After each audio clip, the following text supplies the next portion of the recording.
Good morning, everybody. Welcome to another episode of Hawk Blogger Mornings. I am Brian Nemhauser. You can find me on Twitter and Instagram at Hawk Blogger. And it is the Saturday before the Monday where the Seahawks take on the Lions in what I think is going to be one of the better games we'll see any week of the season. I'm really looking forward to it. There's definitely a little bit of shine rubbed off with some of the injuries, but honestly, we'll talk about this, but I feel like this is going to be a great game, independent of those injuries. And as always on Saturday for Seahawks Saturday, bring in my pal Jeff Simmons at Real Jeff Simmons on Twitter. How are you doing this fine weekend, Jeff? I'm good, man. I'm fired up for this game.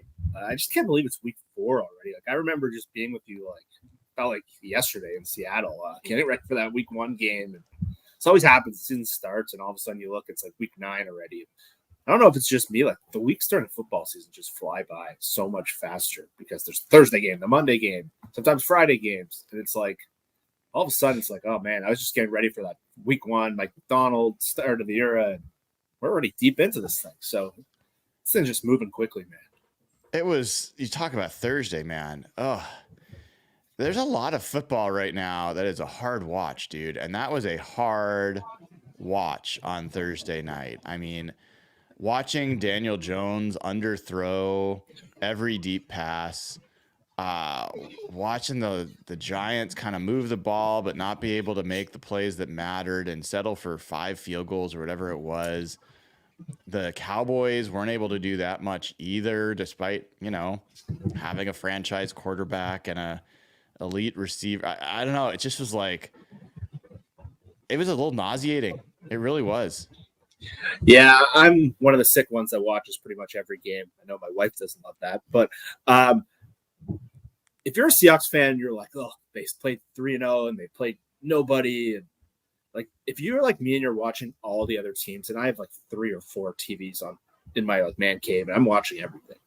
There's a lot of bad, unwatchable football right now. The injuries have been nuts, but Dallas and the Giants, I never loved those NFC East games. I'm honest. That always feels like it hits a part of America that just doesn't appeal to me. And right now, both teams are in a pretty ugly state. And there's just a lot of teams that either don't have a fun offense, or they don't have skilled players, or they're just not interesting to watch. You look at Dallas, and they lost Parsons and Lawrence in that game. And apparently the injuries are worse. And you look at their team, who are their fun players to watch? There's not many. It's CeeDee Lamb, Dak, and that's maybe Deron Bland is out. So there's just a lot of teams that are dull right now. And that's where we have this game coming up. And you look at the Seahawks and how many emerging players there are. Yeah, there's injuries for sure. But when I watch some of these teams right now, and you've seen some of these primetime games, and you saw Miami last week, it's just there's a lot of hard watches, right? Well, it's funny. We talk about the Seahawks having a lot of players that are fun to watch. There's a lot of the same players that were on the team last year, and it was one of the hardest watches for me as a Seahawks fan last year. So coaching has so much to do with it, and the level of play you're getting out of those players. Jeff, I think, I've been listening as you do to a bunch of shows, and I was kind of just taken aback by there's a lot of people that would preview. I listened to multiple different pods that would preview the Ravens-Bills game, and they'd spend all this time talking about how, well, Roquan Smith isn't quite playing to the same level he was. Kyle Hamilton isn't playing to the same level he was. And then preview the Lions-Seahawks games next, and they'd literally say, yeah, the Seahawks defense hasn't played anybody yet, so we really aren't sure what we've got there. I'm like, how are you not putting this together? You've got Julian Love and Rayshon Jenkins playing as one of the best safety tandems in the NFL. Tyrell Dodson looking every bit the great Pro Bowl linebacker in the middle. How can you not go from 2 all-pro players all of a sudden crashing and saying, yeah, maybe Mike Macdonald has something to do with it? It's pretty hard to understand. It's pretty telling to see what the Ravens defense has been non-impactful in any game. And it's they're scared to kind of admit it, or they're scared to dip their toes into the Seahawks thing just because of how bad the defense has been in the last few years. But I think it's pretty easy to make the connection of what's going on in Baltimore how special this guy has looked. And then it's not like the Seahawks defense lacked talent. It was just the utilization of the players and the scheme. And like you nailed it. Like when you think of like what they had already, and then they add Jenkins and Dodson, who are two of the better free agents around the whole league right now, relative to like what they were brought in at their price point, how they're impacting. They both are playing at a very high level. And yeah, it's if you're not like connecting this whole thing, it's like it's so easy to make that connection. Oh, like they played crappy quarterbacks or they haven't played anyone. But still, you listed in your article on Monday, like how many times have they played? They played Andy Dalton last year in week 3. He threw for almost 360 yards. So that game was a struggle against the Panthers last year, if you remember that. So I'm not going to be one of these people. I like when I watch all these teams, especially so many teams around the league who look like out of sorts and they're not buttoned up. And then you watch the Seahawks, who have been like great in situational football, great in sudden change, great in red zone. Like it's hard not to see like the immediate impact this Macdonald and the whole coaching staff is making. Oh, I think you pointed out a couple of really great situational things that not only the Seahawks playing some of the best third down, fourth down, red zone defense they've played in years, but they have been put in situations where they couldn't give up a few yards, and they didn't. How many teams, I don't care how bad of an NFL team you are, if you've got Mike McDaniel calling plays, you're telling me that he can't come up with a play to get 3 or 4 yards into the end zone after Geno Smith's interception, last week. Well, it turns out no. The Seahawks defense holds them. The fact that they got another like deep in the red zone, hold them. Like it's happened over and over and over again. And so it's not just, they've been playing these bad teams. They've also been put in really bad situations, muffed punts, multiple safeties, like they've been on the field a lot. And so I think it's very lazy to just say, they haven't played anybody. I think you're not watching if you think that. Like this team moves at a speed that's different. I think you're getting quality at almost every single position. And I'll say this, Jeff, like if you would have told me going into this season, if you would have told me last year the Seahawks would lose, Byron Murphy and Leonard Williams or players of that caliber, think about Uchenna Nwosu last year. Yeah. He goes out and like the whole thing falls apart. He's been out this entire time. And they're one of the best defenses in the league. I feel like even without Leonard Williams and Byron Murphy, I still feel confident that this defense has a spine. And that's why the team is just so much better put together. Yeah, the fact that Jonathan Hankins, he had his best game last week against Miami. He was a dominant player in run defense. And Jaron Reed hasn't really flashed yet. He's been fine, but we haven't really seen him. He was probably their best defensive lineman last year before Leonard Williams got there. So in a game where you're going to need to be physical and stout and to have those two guys as your starters when you're missing your two best defensive tackles, pretty good situation. And they have some depth. They can kick some guys inside. They got Mike Morris, who's a bigger end, and they got Draymond Jones, who's a bigger end. And they have other bodies. So it's pretty unbelievable that they haven't missed Nwosu at all in relative to last year when Derek Hall and Darrell Taylor had to play in run defense. They were an utter disaster. So again, player utilization, scheme, depth, coaching. The Seahawks have been really good. And like you can go through their offseason. There's obviously certain position groups, guard, where we can take some issue with what they did. And I know we've talked about it off record, some of the things we liked, but turn out to look at all of their defensive moves and how the coaching's elevated some of their players. Not be pretty happy about what's going on right now. Yeah, as I was making the rounds on listening to shows, the thing that also still like there's a million things that kind of jump out at me, but one of them is even local guys, like local radio hosts and stuff, I still hear make little critical comments about Macdonald still being like he's wound tight. I got him to smile. And I'm like, it feels very petty and very I'm not with it, man. Like I feel like Mike Macdonald is a gift and like I love the way he is. So like I don't know, like I'm kind of frustrated by the lack of embracing of him. I hear from maybe it's mostly media people, but I do see it with some fans as well. Like I don't need him to entertain me on the microphone. I need him to entertain me on the football field. Yeah, you and Mike Sando and Bolin talked about it yesterday. There's some ego in this, and they've been treated by Pete, who's probably the easiest guy to do a press conference with, a certain way. So they're still probably struggling a little bit.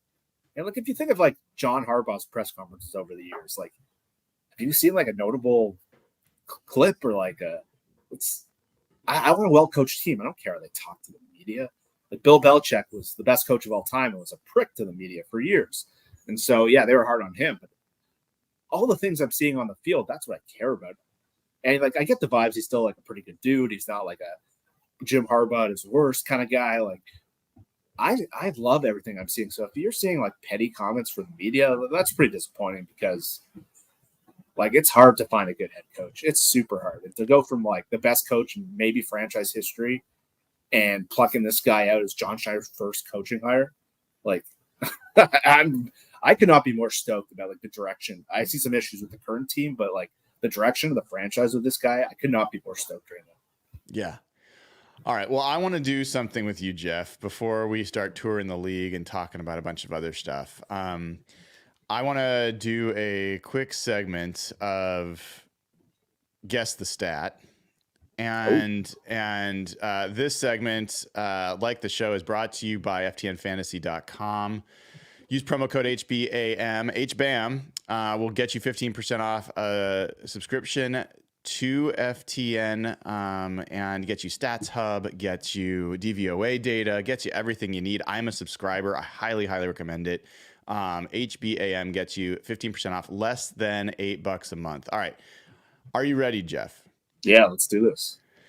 So I did this literally this morning, just out of curiosity. It occurred to me, man, the Seahawks have had a lot of penalties on offense. And so I was wondering if I could tease out the drives where the Seahawks did not have a penalty. How would they perform? How did they perform? All right. So what is their rank in touchdowns per drive on drives when they do not have a penalty? It's like, where do they rank in the league?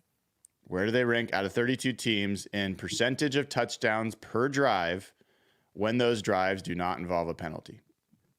I'm going to go third. It's a good guess. They rank 5th in the NFL. Top 5. I was on the right track. They score a touchdown a third of the time when they have drives that do not have penalties. And I think that that's a big thing coming into this game because, look, we've seen it. Anthony Bradford struggle with this penalties. We've seen a lot of these guys struggle with penalties, and they can't get behind the sticks against Aiden Hutchinson and expect that to last. All right. Where do you think the Seahawks rank when they do have penalties on a drive? So separating the other drive. 30th? 24th. Yeah. I mean, they basically are the only team that's scored a touchdown in those situations. Like there's a number of teams that have not scored a touchdown in that situation, like the Panthers and stuff like that. So they're the bottom 8. They're the bottom of the teams that have scored. They're all the way at the bottom. And so, I mean, I think that's a key thing for this game. We'll find out today about Anthony Bradford. Seems like he's going to play. We'll find out. All right. Next, are you ready for the next stat guessing game? Yeah, I've done okay so far. You've done pretty well. All right. I've told you that the Seahawks have not allowed a receiver to have over 45 receiving yards in any of the games this season. All right. You already know this if you've been following me. What is the highest amount of rushing yards that the Lions have allowed to any running back this season? Highest amount of rushing yards. Yes. Probably not a lot. Probably let's go 74. 74. It's a good guess. It's actually 50. 50. Yeah, The so I'm most trying to think of their 3 games in their head. Sadly, I've the watched most every they've given up is 50 yards to Kyron Williams game. in the first week of the season. The next 2 players are both quarterbacks. They gave up 45 yards rushing to Kyler Murray and 34 yards rushing to Baker Mayfield, including a touchdown. Baker Mayfield picked up 3 first downs with his legs in that game. The next running back after Kyron Williams, by the way, Kyron Williams got 50 on 18 carries. It was under 3 yards a carry. Bucky Irving, 22 yards on 7 carries, 3 yards a carry. And then Rashad White, 18 yards on 10 carries, 1.8. James Conner had 17 yards on 9 carries, under 2 yards a carry. So this is an excellent Lions run defense. I think the best run defense the Seahawks have played so far. How much is that going to matter in this game? It matters a bit because it makes the Seahawks one-dimensional, but there's also some context to a lot of what we're going to talk about. The first game was the game where all of the Rams' offensive line got injured. And I don't know if you remember, they were putting out like a bunch of dudes who had never played before. And the second game, the Bucs barely had the ball, and Rashad White is one of the most inefficient players in the whole league. And Bucky's been pretty good, but they barely had the ball. The Lions just kept turning it over. And the Lions controlled like the clock. They controlled the yardage. They should have easily won that game. In the last game, there was just some weird stuff where Arizona got out of their game and there was a pick six called back. And Detroit just controlled the ball with their run game the whole time. So they haven't really faced a great situation. Like Seattle's probably going to be the best run game they've faced, but even with all its offensive line issues. But again, this is not a group that if the guards aren't playing well, that you could just line up and run against. They're very well built. They added DJ Reader, one of the best run defensive tackles in the league. They're very stout. Their linebackers are built more designed to run than to play in coverage. This is really the strength of like a Dan Campbell team. Like, you got to stop the run. Like that's what they're about. So they haven't played like you figure Arizona with their big personnel and their ability to like stretch the play, but Detroit did a really good job just controlling the line of scrimmage against them. I'm guessing that's their game plan. So if you're just thinking like line up and pound Zach Charbonnet at them, I do not think it's going to be very effective, especially in that crowd on Monday night. Yeah, I that's one of the things I'm curious about. And I guess I haven't found the right way to talk to Ryan Grubb about this without triggering him being defensive, but his run game so far has been very vanilla. I would agree.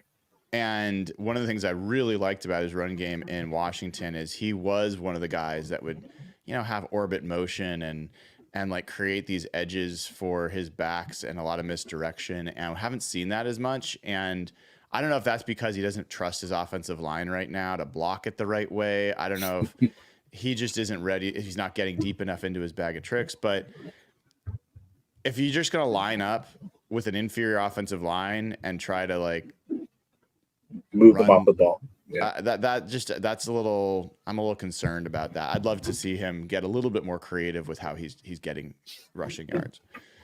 All right. I think I'll do one more. I might do 2 more, but one more. So similarly, we'll stick with the Lions defense. I talked to you about, they've obviously been really good on the ground. How many 100-yard receivers have they surrendered through 3 games? 1. It's a good guess. Correct answer is 2. They gave up 117 yards to Chris Godwin. They gave up 110 yards to Cooper Kupp. What is similar about those 2 receivers? They are slot receivers, and they're 2 of the best slot receivers in the league, but they're primarily slot receivers. How do you think JSN's going to look at this, and how do you think he can play in this game? This is a game for him. Like they play a ton of man coverage. You talked about it on the pod all week. They don't have a great slot corner right now, and they've given up 100 yards to 2. And Cooper Kupp was just like toying with them, and he does that to a lot of people. To be fair, before he got hurt. And this is a game where you saw it in New England where they played primarily man. Their third corner was a little overrated. And I think you were the one who pointed out some of their numbers were a little inflated. And he just looked uncoverable on basically all passing downs and just spamming the middle of the field. this is that exact game script for JSN. I think they have to try. They don't play a lot of zone. They're going to try to play man unless they change up their tendencies. And him as the slot guy, all their attention is going to go to DK. This is the game where he needs to be the guy again. Yeah, I mean, I've been looking at this game thinking, honestly, like DK Metcalf is first in my mind always this season. Tyler Lockett has been really good off press. They press a lot. And then I started looking at this more deeply, and I'm like, it's really, I think it's Meek Robertson is their nickel corner, not great.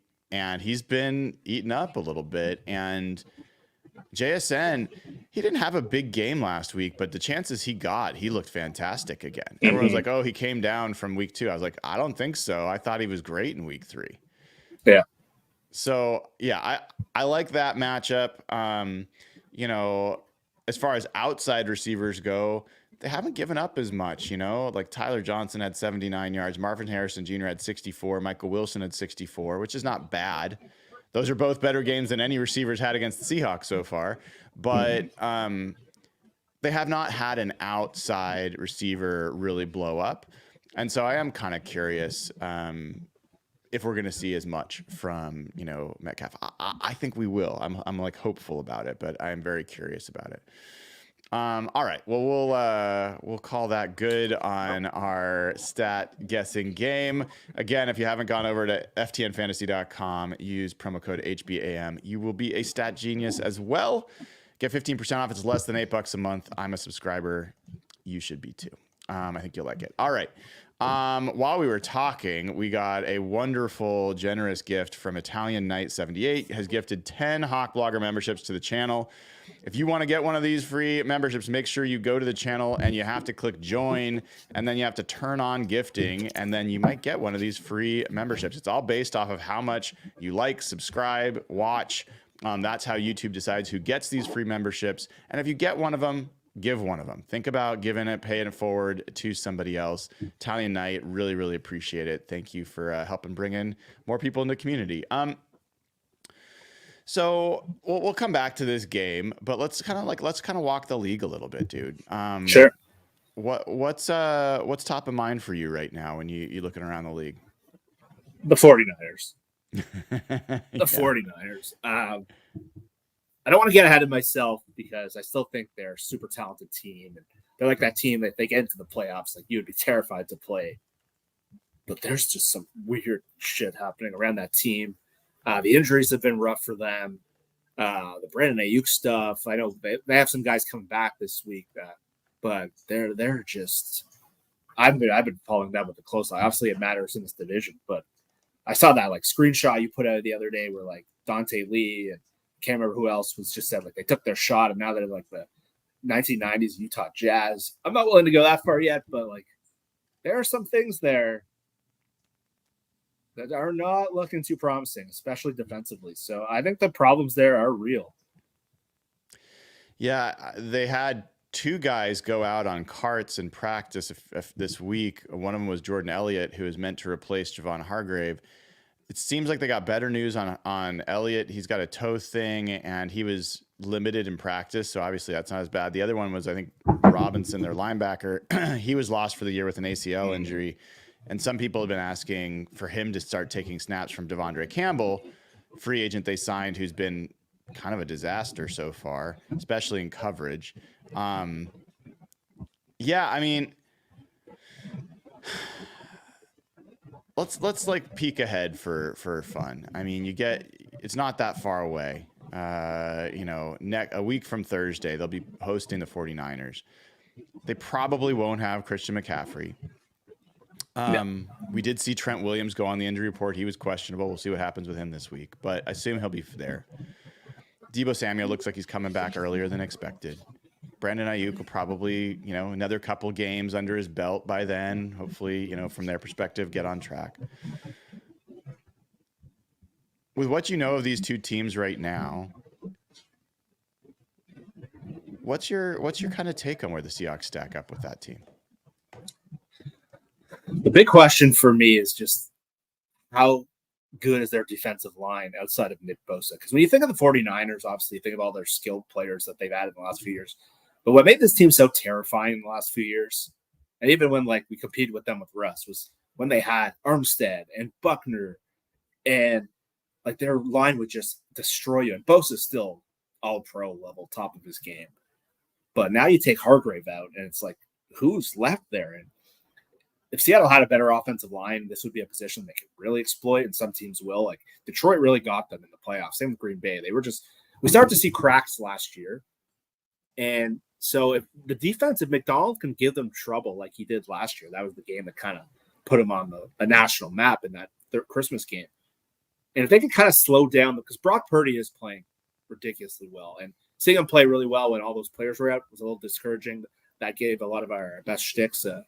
But defensively they were just so fierce to play against. And with the Seattle's pass protection issues, if they had like a fierce defensive line, I'd say like as much as I like the progress, we're just not going to beat that team. I think if Seattle plays better defensive lines in the next couple of weeks, we're going to really see what their ceiling is. And a Bosa's guy who's going to, if he lines up against like Stone Forsythe, like that could be pretty ugly. But yeah, if they had like that dominant interior player, and I know like some of their beat writers were coping this week, like maybe they'll get DJ Jones. And I'm like, Denver's trying to win. Like, why are they going to give that guy away? Like, they just beat the crap out of the Tampa. Like, they're trying to develop. That made no sense. So they're coping pretty hard over there. And so I see a lot of vibes of like 2015 Seahawks with the Niners. That's the exact vibe I have right now. Where like on paper, they still look pretty good. They still have a lot of the same names. And 2015 Seahawks by the end of the year looked like a potential, like they're not the same, but they could make the Super Bowl if they get hot. And they probably would have won the Super Bowl if they played Denver, but they were just never quite right. Like they lost that game to Cincinnati. It was kind of like that game with the Rams last week where it took like an insane series of events. So I see there's like they have a chance of stacking up against them. In the last couple of years, I felt like the gap was so big. I felt like there was no chance. I don't know if we're quite there yet, but the gap feels a lot more attainable than it has at any time in the last 2 years. Is there a team that you look at and you're like, oh man, let me put it this way. I basically, for the last few years, when the Seahawks were playing the 49ers, there was a few teams. I mean, Chiefs, Bills, like whatever. I'd just be like, hold on for dear life. Yeah. That something crazy happens, but there's just no good, credible way to say the Seahawks could be competitive with these teams. Is there a team that you feel like that right now with Seattle? Not really. The teams that would scare me the most are the team with like the really good defensive lines. Like someone like even like Pittsburgh, I think would give Seattle a lot of trouble. Mm-hmm. But I think because Seattle's issues, their issue is just so obvious and glaring, and we've seen it in every game come up. But like some of these teams in the NFC, like Detroit has one incredible pass rusher, but they don't have a like group of pass rushers. Mm-mm. And like the Giants have a team that could give Seattle like an annoying amount of trouble with Dexter Lawrence and Burns and Thibodeau, but they were pretty non-existent on the Thursday night game, but they got 10 days to rest. But not really. Like if Jalen Carter's playing like he did last week, which we have seen once and lost, he was awful the last first two games. They might be the team that scares them because him against our guards would be horrifying. But again, that's what made San Francisco so scary. Even last year when they had Hargrave and they had Armstead and they had Bosa, it's like no matter what we do, I wasn't always scared of like their offense. It was their defense. It just like they felt so fast and so scary, and they still have a lot of good players. Bosa, Fred Warner, still good, but like you talked about it all offseason. They just didn't have the depth, and I just feel a lot less. So I don't think there is a team right now that really scares me. And we'll see Buffalo in a month or so, but they don't have like a scary pass rush. Like it's all Josh Allen that scares you. So yeah, that's kind of where I'm at. I mean, I've seen from some Lions fans that are just like shook by the fact, like, why are Seahawks fans so confident about this game? And like, the Lions are still, to me, like, if not the team to beat, they're a team I expect to be there all the way to the end. And I just there's not a team right now, even the 49ers, that I'm like, yep, they don't have a chance in that game. And like, this is one quick thing. We'll just look at this quickly, but this is last year looking at the offense for the 49ers. And the point you made about Brock Purdy, I'll just say, I think I've been pretty consistent. I think he's good. I've been of all of us. I've been like, I think he's actually good. I even asked before in the preview, show, like, is he capable of actually being one of the quarterbacks that lifts the level of his team? I don't know if he's hit that bar yet, but he's playing pretty darn well in some less than ideal circumstances. But this was the 49ers. This was how far that was a historically good offensive performance. And if you look at where they are this year, they've been playing pretty well offensively, but look at this. Like, they're just in the mix. And I don't think this is a Christian McCaffrey and, getting guys healthy situation. I think maybe that moves them over here, but I don't think that moves them back to here. Yeah. And so, like, that's where I just think the level of dominance they'd have to reach, I'm just not sure they've got it in them this year. That's where I come back to that 2015 Seahawks team. Like, it's hard to keep fighting and getting that close, and then contracts come up. And to be that, like last year, what you brought up the other day to me, we watched that Pittsburgh game week 1 last year, and we just knew, even before watching the Seahawks play, we're like, these guys are so good. Like, as good as the Seahawks can be, we have no chance. And then you watch the Jets this year in week 1, and we're like, oh, they've done it again. Like, they're just kicking ass in the trenches. But in the last 2 weeks, they've showed cracks that we just really haven't seen other than those games where Trent Williams was out. Mm-hmm. And not only did Minnesota beat them, but Aaron Jones fumbled on the goal line. That should have been a 17, 20-point win. Yep. And we just haven't. And then the fact that how they lost that game last week was just like next level choke. And there's no way that team from last year loses that game. No, you look at the losses they had last year. When Trent Williams was out, Brock Purdy couldn't perform. And so the team just kind of folded shop. And this year they've had these injuries, but Brock Purdy's been playing really well, excellent football. You can't say that the quarterback's been playing poorly or the pass game's been bad. So then what's this? It's a very different kind of losing that they're doing this year. And I think you see the comments about the defense and the special teams, and it's like they're finally opening their eyes to what you and I talked about all offseason, which is that was a bad run defense last year. It's probably going to be worse. So far it is. They don't have the horses in the pass rush that they've had in the past. Where's that going to come from? Well, now it even got worse with the Hargrave injury. They don't have, I don't think, they could get a 1-year rental if they want to make a trade. They have enough cap space this year to do something like that. But they're planning on rolling a lot of that cap space forward to afford paying Brock Purdy and all these other guys. So I don't know that they've got the same ammunition to go out and address some of the weaknesses, and they've got a lot more weaknesses to address. And that's kind of what happened, again, 2015 with the Seahawks. They had that roster, and then they lost Max Unger. They had Kerry Williams come in, and those cracks just showed all year. And they lost that playoff game because they got blown up in the offensive line.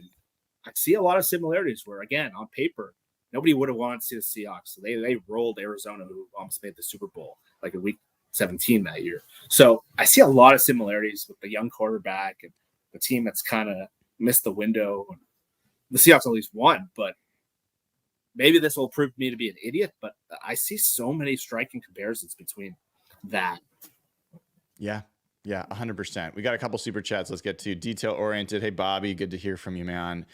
Do you guys think a great coaching staff with average to above average players could be better than having great players but just okay coaching? What's your take on that one, Jeff? 100% yes. 100% yes. It's not the NBA. If it was the NBA, I'd say great players every time. In football, the impact of the coaching is just, it's so important between play calling and scheming and player utilization. Like McVay going from the 32nd offense to the first offense in 1 year, in his rookie year. They brought in a new left tackle and Robert Woods and drafted Cooper Kupp, but they have not been the same franchise since. And we thought maybe it'd fall off once their talent went away, but they've still been pretty well coached. So I think football more than anyone elevates talent. Obviously, having great players is great for defense and it's great on offense. But if they're not poorly coached, there's so many teams that are talented. That just like look at the Bengals. Like they have so much talent and they're just underutilizing it year after year. And they even made the Super Bowl one year. But I think more so in football, coaching, and player maximization, and scheme, it's by far the most important thing other than having a great quarterback.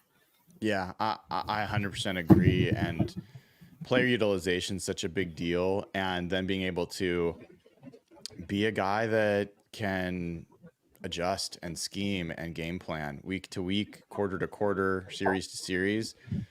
It's a huge advantage. And Bill Belichick was the best that ever did it. And how many times did you go into a game saying like, how do you stop this offense? And then Bill Belichick's just like, oh, here's how you do it. And having that is huge. And he did it many years with pretty average players that did not then have great, performances when they went elsewhere or weren't as great. So it's absolutely huge, especially on defense where it's very hard. It's not like offense where if you have a great quarterback, you're probably going to be a pretty good offense. You don't really have you could have Nick Bosa or you could have Myles Garrett. It doesn't mean you're going to have a great defense. And so you have to be able to accentuate what you've got. You've got to be able to put them in positions where they need to, it's tough to be a consistently good defense. Mike Macdonald's been able to do it so far everywhere he's been. Board Skyler with the super chat says, do you think the lack of QB talent we've faced is a factor in us having the low amount of interceptions? Thank you guys for the content as always. I would say yes on this one, Jeff, because I think that it takes courage to throw into tight windows and confidence and experience. And the Seahawks have been only giving tight windows for receivers, I think, through this season. I think we saw some easier stuff to Hunter Henry in week 2, but there hasn't been a lot of easy throws for quarterbacks to make. No, and if you look at the schedule, Jacoby Brissett, his game plan, the whole point of what New England does is manage the game, don't put the ball in harm's way, don't take chances. They barely threw the ball to some of their receivers. I think the receivers had one catch in that game. And then you look at last week, they got Skylar Thompson playing in Seattle in his first game, and he couldn't function. And the game plan was, let's keep it as simple as possible. Tyreek Hill was non-factor. Jalen Waddle did some stuff early, but there was no okay, he's going to rip this throw through a tight window. And then once Tim Boyle came in, they were just kind of sitting back. The game was kind of over at that point. So yeah, I think that's a huge factor because Bo Nix kind of went the other way. He's I'm going to take some chances when they're playing really conservative with him, and he could have had 5 picks in that game. So no one's really put the ball in any chances to really be picked off. And a lot of it has just been who they've played. And we'll see a lot with some of these quarterbacks, Stafford, Josh Allen, Purdy, Daniel Jones puts the ball in harm's way all the time. So we're going to see a bit different kind of style over the next month or so. I'm going to see if we can do, if I can get this to work, but it would be fun to look at all of Jared Goff's interceptions this year. He's been. I'll see if I can get that going. But before I do that, Jeff, sorry, 1 second. I'm trying to get it set up here. One of the things I was going to bring up there is that the Lions media and fans are kind of terrified of the Seahawks in general, and especially the fact that there's been 2 pick sixes the last 2 years. Woolen had one his rookie year. Trey Brown had one last year. They're like, if you're saying that defense that is better, that's a bit concerning. So what's your thought? What's your thought about that in this game? And to add to that, they have had the pick sixes in each game, but I don't remember. I know you would know, but I don't know how many of our listeners remember these games as well as I do. But if you remember both those Lions game, it was some of the most atrocious defense you've ever seen from the Seahawks. In the first one 2 years ago, Jamal Williams, who is not an explosive player, ran for a 60-yard touchdown. And TJ Hawkinson, who's a fine tight end, almost went for like 200 yards. And like, it was the game where like Kobe Bryant was just being like, and it was like one of the bad Cody Barton games. And it was some of the most like gut wrenching defense. Then last year, that was Julian Love's like really bad game. And the run defense was awful. And they were just giving up. But Josh Reynolds was just crushing them. And so even though they've had the pick six in both of those games, they've played some of the most abysmal defense you have ever seen. Like Devin Witherspoon got tricked on that fake where he just got caught out of place. And like, it was his first game. And it was just brutal defense. Like that one 2 years ago where they scored 45 points on us. And it was just like embarrassing. So we have had those flash plays. And now imagine if we actually play good defense, what we can do. So yeah, we've made Goff make the one mistake that ultimately swung the game both times. But in the middle of the game, we played. It was rough. Abysmal. Like if you look up that one where Rashad Penny had like the 2 huge runs and like that game was painful to watch them cover TJ Hawkinson. It was Barton at his worst. And then last year, Julian Love, we're like, why did we sign this guy again? And that proved ultimately to be wrong. But I think it's going to look a lot different this time. And we've already seen Jared Goff play Mike Macdonald last year. Now that was outdoors, and that's where Jared Goff historically is bad. But I don't think the defense is going to look like it has the last 2 years in there. Yeah. I do have the 4 interceptions. We'll watch these in a second. Before I do, I got to catch up here. Rylan has also jumped on the generous bandwagon, given 10 more Hawk Blogger memberships. Thank you so much, Rylan. And he's not alone. Italian Knight's given 10 more Hawk Blogger memberships. So thank you all. I really, really appreciate the generosity, and I love bringing more people into the fold. All right. Let me show this to you, Jeff. I'm curious what you think. I have not watched all of these successively. All right. So this is the first one of his interceptions. This comes against the Rams in week 1.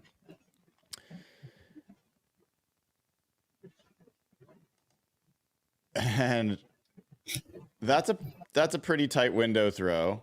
But one of the things you'll notice with Jared Goff in these situations, so let me pause it here.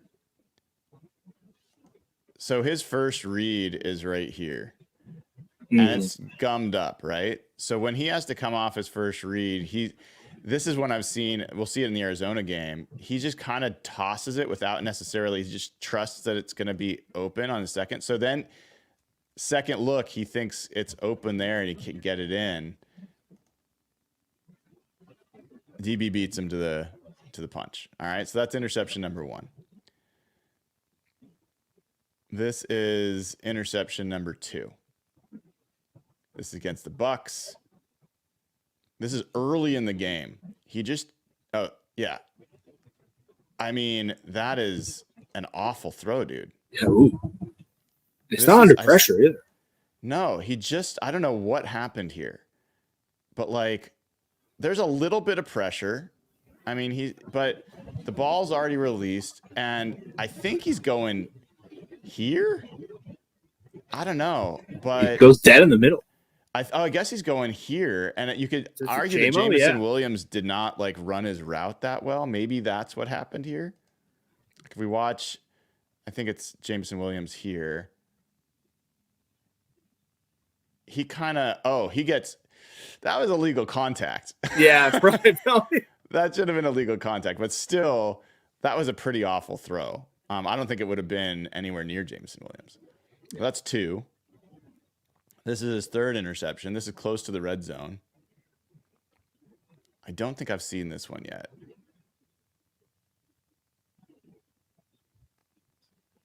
Blitz up the middle. And, that is awful, dude. That's the old Jared Goff. That's the one that Sean McVay said he couldn't win with. Yeah. Okay, so I can't rewind that one, unfortunately, or at least I won't right now. But this is the one against the Cardinals last week, and I want to just watch Dennis Gardeck right here and watch Jared Goff just come off of his read without even looking and just throwing it right to Dennis Gardeck. It's going to be right here.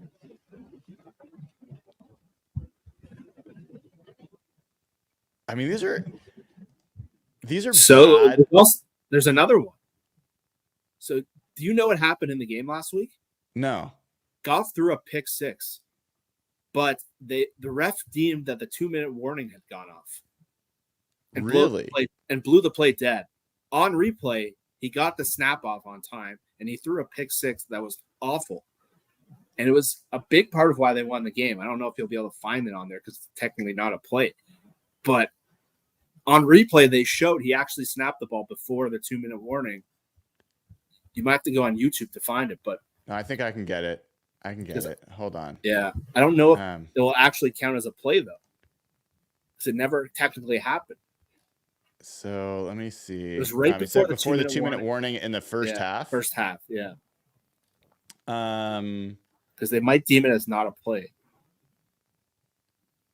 Right before the 2-minute warning. Yeah, maybe it doesn't show up. It probably won't show up. So I don't know if you can find that one, but that was bad too. Those are some pretty ugly decisions, man. And this, I feel like this is going to be the most confusing defense he's going to face. Mm-hmm. And it's been the pattern in every game this year. Jared Goff has not played very well. And Detroit's been struggling with all that talent. Like if you're using your fantasy website right there, Sam Laporta would have been the number 1 tight end going into any fantasy draft. And his numbers have been like 30 yards a game. St. Brown in the first game didn't do much. Last week, they ran 40 times because they're like, we can't let this guy throw right now. And we got to use what our strength is. So he's been shaky this year. And some of those games have been at home, and Arizona's a dome. And it's a huge factor because if they can confuse him, and they destroyed them last year in that regular season game. That is going to be, if Seattle can just completely confuse Jared Goff and make him a turnover-friendly player, they can really swing this game. Got another super chat here. This one's from Eric Kinneman. Says, do any of the younger offensive linemen on the roster have the ability or talent to push for a starting guard position? Not named Christian Haynes. I don't see it, man. I think like Satao Lamea is the other guy that they drafted and that, made an ascent to make the roster in the first place. I think he's very developmental. They do like him a lot. So maybe I don't get to watch him in practice. Maybe he's continued to ascend, but I think he's a year away probably. Otherwise, McClendon Curtis has been a guy that they mainly made a tackle at this point, but I actually do like him as a guard, but I don't know if they switched him back. It seems unlikely with the current tackle situation. Who am I missing? I don't think, Sundell, I don't think so. Jarrell's not a guard. So the answer is no. Yeah. This is an issue. Brian, you wrote about this. This is a big issue right now across football. It's not a Seahawks-centric issue as much as we want to make it a 10-year problem. It's I am choosing to be hopeful. I don't think Laken Tomlinson is destined to just be a disaster the whole year, pass protection wise. I still am. I'm going to stick with my hopeful perspective on Abe Lucas getting back and that having a pretty big effect. I still remember when under Mike Holmgren, they got Chris Terry as a right tackle in 2002 or something like that. And the offense just took off. Just having 2 good tackles can make such a difference. And I got to admit, Jeff, Stone Forsythe has been acceptable. He has been acceptable in the 2 weeks that he started where he knew he was going to play and wasn't just rushed into duty. He actually has the same grade as Zach Tom, Brian O'Neill, Jake Matthews, Dawan Jones. Like he's right there with Talisi Fuaga. He's been a above average right tackle. And that's kind of more than you could hope for from a third string guy. Oh yeah, he's played much better than I would guess. I thought he was just going to just like this. We saw what Jake Curran did last year in a couple of starts. And I obviously think no one's going to play at that level, but we've seen what that can do. What tends to happen with a backup is there's usually a couple of weeks where they look okay, but when they get bigger sample sizes, you tend to see why they're a backup. But listen, you can't be anything but cautiously optimistic. Like I'm dipping my toe in as small as I can that he could be functional until Lucas or Fant can get back. But they can't argue with what he's put on tape so far. And he played Jalen Phillips last week, and I imagine Hutchinson's gonna line up a lot against him this week. So that take might look horrible by next Tuesday, but he's been solid, and that's been a pleasant surprise. And I know Brady was talking about that this week, that his grades, his tape, they've all looked pretty good. And I did not see that coming. What else has caught your attention around the league? The injuries. The injuries are crazy. It feels like almost every one of two big name players on the team are out right now. It's been pretty rough. Like the Eagles are missing AJ Brown and Devonta Smith this week. The Seahawks might be out both their defensive tackles. The Rams have been missing their whole lines. And so, like we said earlier, right now, it's really been tough to figure out who's good, who isn't, who's the Saints, were the first 2 weeks, were oh, this team is and then the Saints got destroyed last week. It didn't show up in the score, but if you actually watch that game, they couldn't function. They went back to running the ball and looking like a Dennis Allen, Derek Carr team. So I've been just trying to figure out which teams are good. And you look around the NFC playoff odds, some of these powerhouses, you're looking around and you're this conference seems more wide open than I would have guessed. It's the NFC North has been really good. And the other one, the big one for I know me and you, is Chicago. Chicago's been an utter disaster. And I bet the under on their wins before the year, so I was baiting. But this has looked far worse than I would have anticipated. And Shane Waldron, I don't know if you caught any of that Bears-Colts game last week, where the Colts were getting destroyed in the run game the first 2 weeks, and they threw 53 times last week. And Waldron apparently will have to apologize to the entire offense for things he screwed up. And I saw that Mercedes Lewis is having to come out and publicly speak to defend him. And I know we were whoa. And then now the Bears fans are Robert Mays, if you listen to him, they're fully out on this guy. So I know some people are oh, Caleb Williams put up huge numbers. I watched that game. Those were empty calorie stats. They were down. They had 0 points at halftime. Obviously cool to see Roman didn't say flash, but I don't know if they get to 7 wins there. Yeah. Yeah. I mean, I go around to the Seahawks schedule, and that's a game that I had as a loss, and it still is going to be tough to go, almost cross country on a short week, play on Thursday night. That's not easy. But our defense against that offense, I will take that matchup now, man. So, I mean, their defense is very good. I think that'll give us some challenges, but that offense looks in disarray. As I kind of go around with different matchups, Jeff, I mean, one in the division, you mentioned the Bears. The Rams are going to Chicago this week, and Chicago's a 3-point favorite in that game. What do you think about that matchup? My brain thinks all the money should be on the Rams, and I just trust McVay over Eberflus anytime, and I don't trust the Bears' offensive line and their quarterback. But what I've read is the professional bettors believe that the Rams, if you took out that freaky comeback, they looked horrendous for 90% of that game. They think going on the road after a game, it probably was their Super Bowl, they're going to come back down to life. But I just think when you have a quarterback with that kind of offensive line, a coaching staff that looks that bad right now, I would be betting on the Rams. But the professionals like the Bears, and again, they always think so differently than I do. They just go with statistical trends and logic, and I go with what I see with football logic. And football logic to me just points to the Rams. So if the Bears come out and win, you'll learn why someone like me is a bad bettor, because I'm always looking offensive line, defensive line, and they're well, they suck for 90% of the game. They're not a good team. They're on the road. They're probably going to lose. And that opened as a 1.5 point spread for the Bears, and it's moved up to 3 points. So to your point there, people are moving it in the Bears' direction. If you ask me, like, what's the excellence in that game? Sean McVay and Matt Stafford are the excellence in that game, and I don't see any excellence on the Bears side. I think I see some really good defense, but I don't know if I see excellence. And so I don't know. That one's an interesting one to me.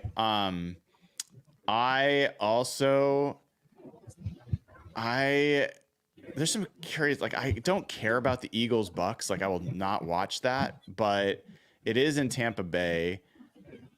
I don't have a lot of respect for that Eagles team. I'm kind of curious if the Bucks are able, like, the Eagles are actually favored to go in there and win, which I think makes probably sense. If the Bucks are able to pull that out, that would be an interesting one. What about the Commanders and the Cardinals, dude? Well, that one, I would have never guessed the Commanders games are going to be this fascinating, but Jaden Daniels is putting up some insane numbers. They haven't punted 2 weeks. The Cardinals are favored by 3.5 at home. What's your take on this one? This might be the most fun game of the weekend. It's just two teams that are terrible on defense. Washington won last week, and they didn't force a single punt. The Bengals were just moving the ball, and the Cardinals have played well defensively, but like their personnel is just not very good. So, and two of the more fun quarterbacks who just can produce high flying offense. So, I guess just the lean just goes to Arizona because they're at home, and Washington has a short week and they have to travel. But like, this is probably the most fun game. Like, I want to see how Arizona functions against this team, and if they struggle a bit against a very weak Washington defense, there might be more cracks there. So I think there's going to be a high scoring game. I think it's going to be fun to watch both these quarterbacks play that are just electric players. But like, I don't think any of these teams are any like contenders or anything like that. But they're like, if you like the fun bad teams, like these are them. The only other one I'd bring up is the Bills Ravens, just because the Seahawks are going to play the Bills here in a few weeks. The Bills look like the best team in football right now. That's happened in a number of regular seasons. Unfortunately for Bills fans, never really turned into anything. Ravens are favored by 2.5 at home, and the Ravens haven't looked that great. The Bills have looked great.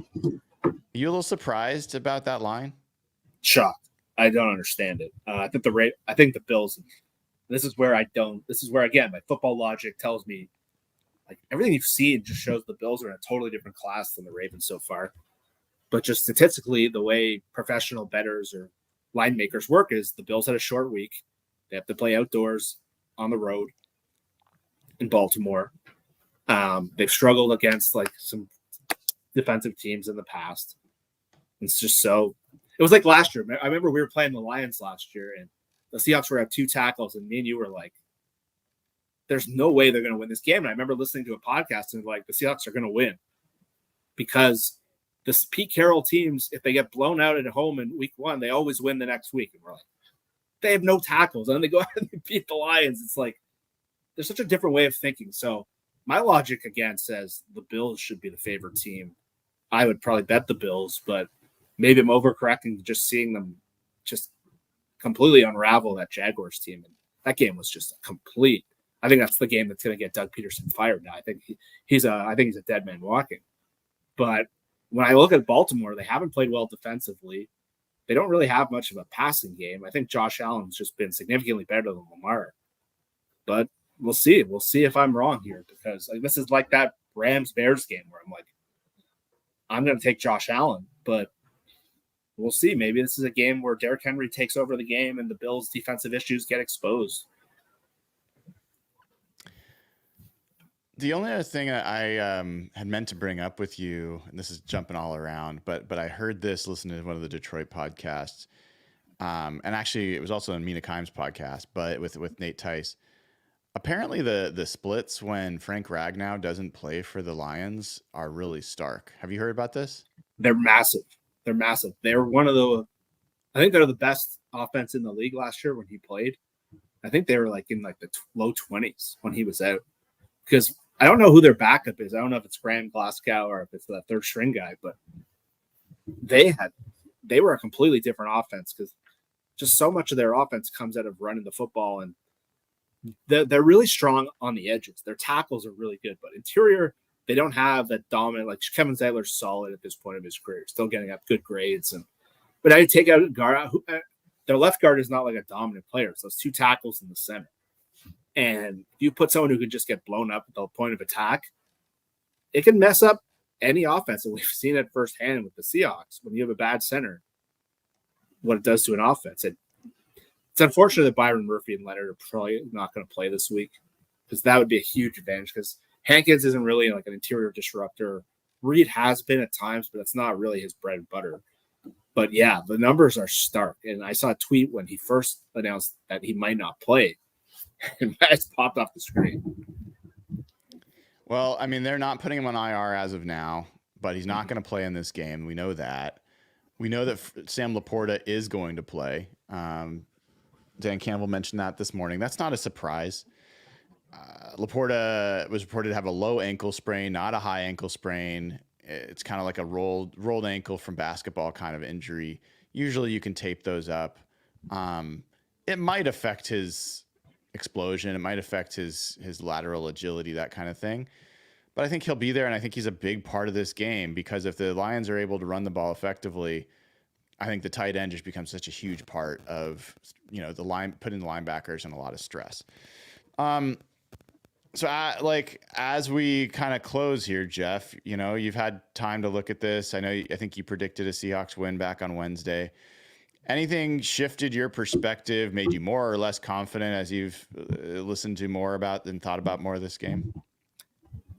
The big thing, I think, there's a path for the Seahawks to win this game, and a lot of people are discounting them because of who they played.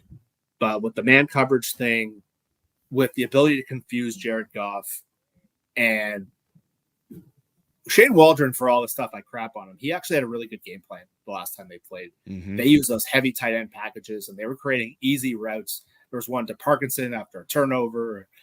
They used Fan, Disley. They've used the tight ends really well. So this is a game where Ryan Grubb is going to need to be a little creative. Noah Fant might be maybe some stuff with Barner that worked early in the game last week. But the path is there for the Seahawks to win this game. Unfortunately, my gut is just like they've won in like such small edges in the last year. I just think they're going to regress to the mean, and they're going to probably lose a game they could win. I don't know why I'm feeling that way, even though the more I dig into the matchups, but there's the path for the Seahawks to win. And if they can hold up against Aiden Hutchinson and not get destroyed in the run game, with their skill players and their defense, there are a lot of edges on the Seahawks side. And so my gut is just like, well, the Lions are due for one of these games. But I think the Seahawks are going to be right there. I think it's going to be a close game. And I think that Ragnow injury is a huge deal for how they play, because, again, they have not scored more than 20 points in a game without overtime. And this is the best defense they're going to play now. They played 3 weak defenses. So the more you dig into this matchup, there is clear path there where you can – and they lost Davenport. They lost Barnes, a linebacker, Frank Ragnow. These are not nobodies. These are good players for them. So if the Seahawks play well, I think there's a good shot they win this game. I hope my gut is wrong that just they're going to regress because they should have lost the last 2 times and won based on logic. But this is a game where, like, Geno, I think if Geno plays well, I think there's a pretty good shot the Seahawks win the game. Yeah, I mean, here's where I'm at. I think the path to victory for the Lions, to me, is they don't have to just run the ball. They have to really mash the Seahawks. Yeah, they have to do that. So that's one path. Pass rush. They have to not just like be effective pass rushing. They have to basically render the Seahawks passing game ineffective. Like, it has to be a dominant pass rushing performance for them. That'd be another path. And then the other path would be if the Seahawks hurt themselves with penalties, which, they've done, and especially on offense. And I think that obviously the standard turnovers and blah, blah, blah. But, like, those are the things that, to me, if the Lions get some of that formula together, then it would be very hard for the Seahawks to win. It just would be. I look at these teams, and I really prefer to be in the Seahawks shoes than to be in the Lions shoes. As far as where I think the advantages are. I think the Lions need to have more dominant, maybe less likely things happen, in my opinion, for Yeah. them to clearly win. I think this is going to be right down to the end, but if you ask me probabilistically, I really, really like the Seahawks passing game against this pass defense, and I think they're going to put up points. And I really like the Seahawks secondary against the Lions passing game. It's not very common that if you are the better passing team and the better pass defense, that you lose. Like, that's just not a common formula in the NFL. So that's why I just enter it feeling good. But of course, I have so much respect for this Lions team. Like, it won't surprise me. It won't shock me. I won't be devastated if the Lions win. But I honestly enter it feeling like the Seahawks are the team I'd rather be. Yeah, I don't think that's unreasonable. There's a lot of the spread is coming in the direction of the Seahawks. There's a lot of people that believe the Seahawks have played like the better team this year, and the Lions have not played well in any of the three games. And we talk about like our opponents; their opponents have been pretty weak as well, especially defensively. So there is the formula to win. If like they get that pass game going, and really like if they stay out of those like 3rd and 18s and things like that, and they play quickly and they can get ahead of the sticks, there are chances for chunk plays. There's chances they can just move up and down the field. And I know we've talked about Geno's played really well indoors. Obviously, a lot of quarterbacks do, but take the wind out and you take all the weather factors out. The way Geno's throwing the ball right now and the stuff he's doing in the pocket has been excellent. And guys like me, a lot of the people were like, he needs pass protection to play well. He's shoving that right in my face. So this is a great game for him. I think he's played pretty well this year. There was moments he didn't love from him last week, but I think if they don't have like a stubborn game plan where they're just trying to like show they can run the ball and Ryan Grubb's running these condensed formations to run with Charbonnet at the middle. And I think Waldron, for all his faults, had a really good game plan against them last year. And it showed that their Seahawks personnel could really attack these guys. And they didn't even tap into JSM last year in that game. Mm-hmm. So there's no reason, I think, for most fans not to be confident in this game. It's barely a 3-point spread at this point. It's a close game. And it's going to be a fun game. Like, we haven't seen the Seahawks play like a Super Bowl contending team in prime time. Like, I'm super excited to watch this game. I hope I can just enjoy it and not stressed out about them winning the whole time. But like, yeah, I hear I'm you. Pumped dude. up, man. Yeah, me too. And look, it's kind of this crazy thing where it's the 4th game of the season, but in some ways it feels like the first game of the season. You know, like we entered the season, we wanted to learn about this team. We entered the preseason, wanted to learn about this team, and I think we're going to learn a lot about the coaches. We're going to learn a lot about the players. We're going to learn a lot about where the Seahawks stack up in the NFC on Monday. So 2 days. 2 days, dude. All right, Jeff. It was awesome having you, and want to obviously thank FTN Fantasy again. If you have not gone to ftnfantasy.com, use promo code HBAM. Get 15% off. Please do. You will be happy you did. A lot of the stats I get are coming from FTN. Get all your DVOA, all of your stats hub, everything there. And I'm not a fantasy football guy, and I am not a betting guy, and I still subscribe there and get a lot of value for it. Less than $8 a month. And then go down over, like and subscribe if you haven't already. Would appreciate it. And make sure you take advantage of all these memberships that people are giving away, or consider gifting them or getting one yourself. Would really appreciate getting more folks into the community.